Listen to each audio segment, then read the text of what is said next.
Failure to winterize your home can cost thousands of dollars, and it can be dangerous.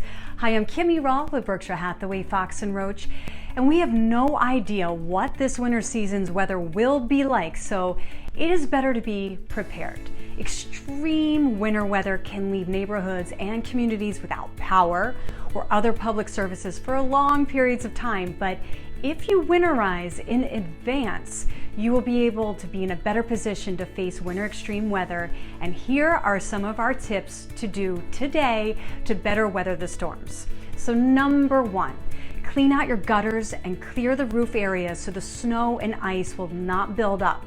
Number two, insulate your attic. This is another way of preventing an ice dam, and it keeps the living areas warmer. And before the winter weather sets, it is important to examine the attic, the vents, and check for leaks and get a good look at that insulation. So number three, have your heating system serviced. Do this and you will not face bigger issues like burst pipes.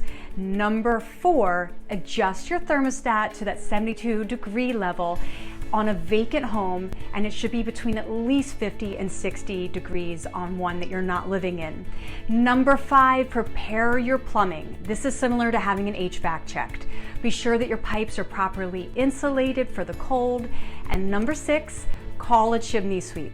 The mainline homes often have fireplaces and they require regular maintenance, especially before the winter. I hope you found these tips useful. Whether you're looking to buy or sell on the mainline PA, remember Kimmy Rolph sells the mainline and local areas.